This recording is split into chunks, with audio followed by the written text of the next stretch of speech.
Hi everyone and welcome back to another video. Today I'm going to test what I believe is one of the finest loudspeakers that I had for loan that wouldn't cost you a small fortune.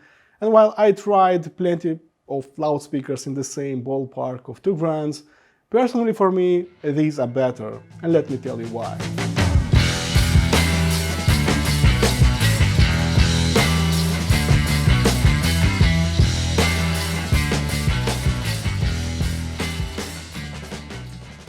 These are called Musician Night 1 and these are going for $2,000 US. And before you go, hey guy, but that's already a small fortune, I'm going to reply to you that these are in many ways game changers, as in my humble opinion they perform at roughly double their price. And yeah, it's the same musician team that released several R2R ladder DACs, a preamp, a headphone amp, a few DACs, but this time around they went ahead and released a statement pair of speakers from which they can double down and craft more affordable ones at a later date. When it comes to build quality, I mean, just look at them. There's a high gloss cherry red piano lacquer, 18 layers to be more precise, they are shaped like a gemstone, and that's because they look like one. You have super thick MDF boards that will absorb vibrations from within their drivers and crossover circuits. They will attract a lot of eyes and they will definitely stand out, but that was made on purpose. As for tech inside them, these are using big 6.5-inch polymer woofers with an extra large magnet system that can reach as low as 40 Hz, and from 50 Hz and upwards there are no roll-offs, and these are already impressive specs. As for tweeters, they went with 28 layers of silk that created a soft dome tweeter. It's a vented pole design and there is a metal housing which holds it, which should improve vibration control and damping. Both drivers are mounted on thick and heavy metallic rings, and since we're talking about a thick and heavy MDF enclosure, their cabinet as a wall should absorb remaining energy coming from their drivers. Another amazing thing about them is that instead of going with a questionable alloy, they went with a 100% conductivity by choosing a gold-plated single crystal copper speaker terminals and B wiring plates. The only thing I slightly dislike about them is their low sensitivity of 86 dB and the low impedance of 4 ohms, because they will have a negative impact on the amplifier because they will need some diesel power. Actually, I tried them on several affordable amplifiers and several top-tier amplifiers, and they didn't work that great with affordable Class D amplifiers of SMSL and topping. Alright guys, this is pretty much it, and it's time to hit some eardrums.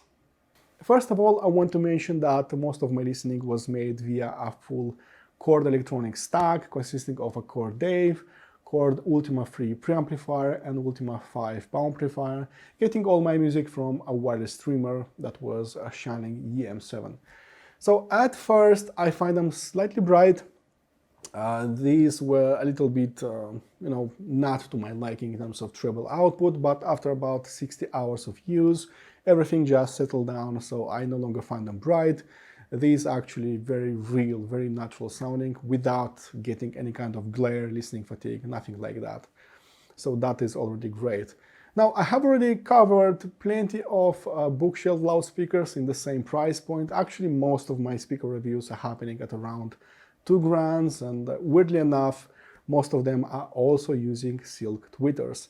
And while I really like the naturalness and the playfulness and the dynamics coming from those natural sound NS17, I really like the sound bouncing off my walls with that Buchard S400. These were considerably more detailed, actually hyper detailed sounding by comparison. If with Buchards or natural sound, I can give them maybe a 7, maybe an 8 out of 10 in terms of resolution. Detailed retrieval, these were getting a solid 10 out of 10. So these were considerably clearer sounding by comparison. The very first impressions that came into my mind is that these are incredibly detailed, very resolving, so much so that after swapping them with my own pair of CAF reference 3, I didn't feel a massive gain in terms of resolution, certainly not 7 times more as the price might suggest. The second thought that hit me was how balanced these sounded in terms of frequency response. There is a perfect mix of bass energy, of mid-range purity, of treble extension without overdoing really anything. So there are no dips, there are no rises. At first I was thinking that these will surely sound super warm, these will be elevating the mid-range, this will be rolling off parts of the upper treble, but no, there is no roll-off at all.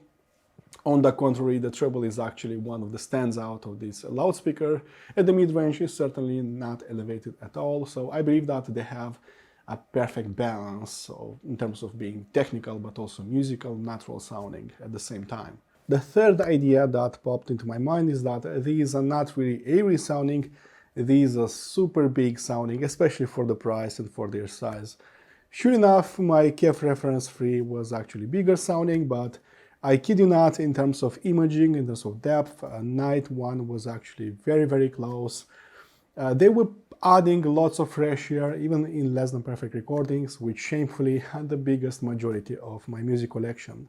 Last but not least, I find them super dynamic, very engaging sounding, and I believe that they have an authentic mid-bass delivery, they have a powerful mid-bass delivery, and I believe that it's a little bit elevated, mostly because they wanted to counterbalance that sub-bass roll-off.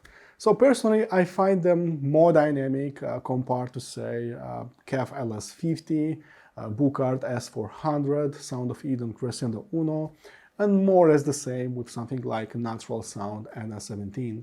It's time going a little deeper into the rabbit hole, and let's start actually with the Soundstage. Now, what was weird at first but really pleasing later on was their very wide sweet spot. Now, with something like KEF LS50, which have coaxial drivers, and with my speakers as well, but at a lesser degree, you need to stay exactly in the middle, so you'd have a perfect imaging, an amazing depth, move a little bit to the right or left, and suddenly something is not sounding right to you. But with these ones, I could move all around my couch, I could move to that couch, and that wouldn't be a problem. I could maybe do some dishes, open some amplifiers, some DACs, check out those electronics, and still the sound would be sharp and very right sounding to me, with just preserving all those spatial cues, everything will sound defined and clean to me. My loudspeakers have the same skill set, and they are not bolting me in, exactly in the middle of my couch. And that's understandable because they have multiple woofers. But that was a little unusual with the Musician Night 1, and that was something that I really liked because I didn't need to stay, exactly there to listen to my music. I could do whatever I pleased, and everything sounded just great and correct, right to me. Perhaps the most interesting part is that when I was closing my eyes, I didn't feel that the sound was coming from their cabinets or from the space, from their front baffle. I felt that the sound was coming from a mid-sized stand-floor loudspeaker, and I know how catchy that sound, but that's exactly what I felt with these, and I do believe that they sound just fine in terms of soundstage, but a lot more impressive when it comes to imaging and depth. In terms of transient response, or how fast and how impactful these can sound, first of all, I want to mention that these will never be aggressive, never be clinical sounding, maybe just a little bit in the first 5 hours of use, something like that, but after that point you can use anything really, even loud rock, loud metal tunes, that will never happen, so no glare, no listening fatigue, no aggressiveness, nothing like that. There is a mild mid-bass boost, which was put there in place to counterbalance that sub-bass roll-off, and that works as a mild dynamics booster in a way, because everything that has to do with mid-bass felt a little punchier, a little more dynamic. These will easily outperform something like Buchard S400, KEF LS50, easily, so that was actually very apparent from the start. When I went a little louder to a point of overdriving them, I didn't feel that the bass was all over the place or that it was adding any kind of distortion. So clearly it has a very good vibration control, very good damping in a way. And I could listen even a little louder, even electronic tunes. Actually, I tried some Turkish Nights by Infected Mushroom that has a lot of mid bass, not a lot of sub bass, but plenty of mid bass. It's not a very crowded and it's not a very upfront track, and I believe that this particular track worked just great with Night 1. In terms of detail retrieval, simply put, these are the most detailed, the most transparent, the most resolving loudspeakers that I tried at $2,000 that carry silk soft dome tweeters. So you can pause and play back that sentence once again, because clearly that is something really amazing about these loudspeakers. So usually when people are asking me, hey man, what would you recommend at $2,000 as sounding super detailed? Usually I would recommend something that has metallic tweeters, maybe ceramic tweeters, maybe ribbon, electromotion, electrostatic tweeters, but certainly not silk soft dome tweeters. So silk, paper-based, polymer-based like these ones are usually made for a very easygoing, relaxing, very natural type of sound, but these were not made to offer you, the last drop of information. And that was actually the biggest surprise and the biggest unknown about Night 1, because I don't know how they did it. These are not rolling off parts of the treble. These are not trying to sweeten my music. These are not trying to beautify my music. These are sounding very extended in terms of frequency response, very detailed. These are certainly clearer sounding and more detailed sounding compared to any other speakers that I tried at this price point. And they will pose a problem even to pricier loudspeakers like KEF Reference 1 Meta that I reviewed not too long ago. With an album like Studio 105, everything felt clear, very defined with those massive empty spaces in between the notes.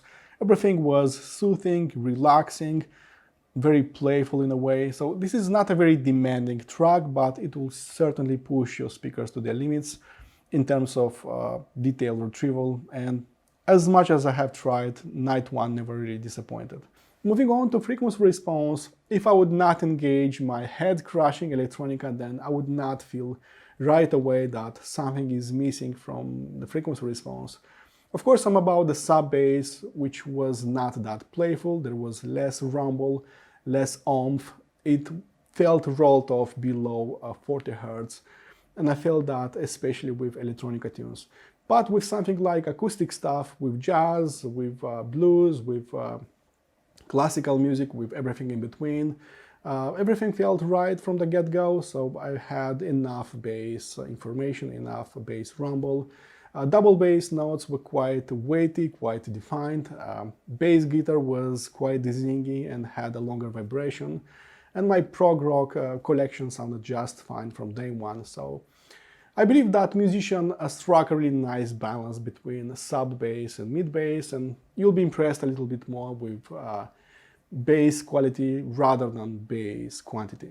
While I cannot describe their mid-range as incredibly sweet, bold, creamy, meaty sounding, they are trying to go into that direction. So they will easily outperform something like Sound of Eden Crescendo Uno, even KEF Reference 1 Meta, which is about 5 times more expensive, so that is actually quite a big deal. The only loudspeaker that were better sounding in the mid-range were Natural Sound NS17, which have wooden woofers, which sounded like Mother Nature itself, but still Night 1 tries to mimic that kind of sound. It tries to mimic the old Dynaudio sound, which still haunts me to this day. Still, if you want, you can change their tonality pretty easily, so if you want more soul, more emotions in the mid-range, you can always add a push-pull tube amplifier. If you want a more technical sound that still carries some emotions, you can use a hybrid amplifier. And if you want the most technical sound ever, then you can easily use something like a Topping LA90 or a Benchmark AHB2 for the best results. Their treble performance can be described with just a single word, and that would be perfect. I actually like this kind of treble a little bit more compared to my own pair of speakers, which are about 7 times more expensive. And since I'm describing the sound of a silk dome tweeter, you can forget about notions as glare, brightness, listening fatigue. That will never happen, even if black metal is your thing. So just forget about aggressiveness. That will not happen with this pair. And I do believe that they can show the full beauty of, the notes that are happening in here, musical instruments like bells, cymbals, cymbalon, and that's all that is needed to show, the full beauty of the treble. In the end, we're talking about flagship material, and I'm not saying this to look cool on camera, but I'm saying this because this is what I honestly think about them. You can easily compare them with speaker costing from 2 to 3 times more, and they will still hold their ground pretty easily. Now, the best part about them is that nothing is really missing. They have an amazing transient response, great resolving abilities, they have that amazing imaging and very wide sweet spot, and of course they have a perfect balance in terms of frequency response. The only things that you might dislike about them is their lower sensitivity, lacking speaker grills, and maybe their design and maybe their color. Apart from this, we're talking about an amazing set of speakers that I can recommend without feeling guilty about that. And for all of the reasons combined, I believe that they truly deserve my highest gold award. Okay guys, I hope you enjoyed my review. A much longer, in-depth review can be found below, so please check that out. And as usual, listen to my tunes, be positive, and I'll see you soon. Cheers! With an album like Studio 105, 105, 105, 105 sounds better? 105 or 105? 105, definitely.